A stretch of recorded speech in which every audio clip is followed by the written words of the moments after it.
Hello viewers, video thumbnail থেকে বুঝতে পারছেন ভিডিওটি কি নিয়ে। আমার হাতে দেখতে পাচ্ছেন একটা রেলি মডিউল, একটা আইআর সেন্সর আর একটা মোশন সেন্সর। আমরা এই তিনটা প্রজেক্ট দিয়ে একটা নতুন সেন্সর লাইট তৈরি করে দেখাবো। দেখতে পাচ্ছেন আমি এটি চেক করার জন্য 3.7 ভোল্টের একটা লাইট নিয়েছি। আপনারা সরাসরি এসি লাইনও লাগাতে পারবেন। এই যে দেখতে পাচ্ছেন রেলি মডিউলের ভোল্ট, গ্রাউন্ড এবং আউটপুট। আর আইআর সেন্সরেরও একই সিস্টেম। আগে থেকে তার লাগিয়ে নিছি। গ্রাউন্ড, ভোল্ট এবং আউটপুট আপনারা একসাথে লাগাই দিবেন।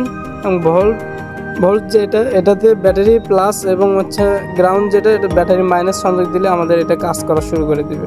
দেখতে পাচ্ছেন সেন্সরটি কাজ করছে। এই যে হাত দিলে এখান থেকে সিগন্যাল ওখানে পাঠাচ্ছে। এই যে আমরা একটা লাইট দিয়ে চেক করতেছি, দেখুন অনেক সুন্দর।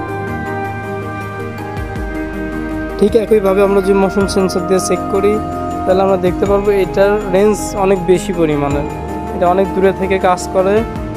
এই যে এটার গ্রাউন্ড সব কিছু একইভাবে লাগিয়ে নিতে হবে। এই যে আমরা সব কিছু একইভাবে লাগিয়ে নিলাম। এখন চেক করার জন্য এর সামনে হাত দিলে সিগন্যাল পাঠাচ্ছে এবং এলইডি জ্বলতেছে।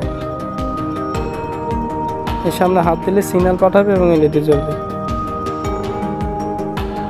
সিগন্যাল পাঠালে এলইডি জ্বলবে।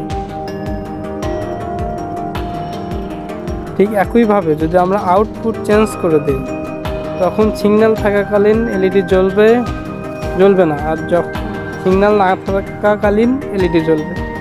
এটা দেখতে পাচ্ছেন সিগন্যাল থাকাকালীন এলইডি জ্বলছে না, যখন সিগন্যাল আমি বলবো দূরে থেকে নিয়ন্ত্রণ করলে মোশন সেন্সর এবং কাছে থেকে নিয়ন্ত্রণ করলে আইআর সেন্সর ব্যবহার করুন।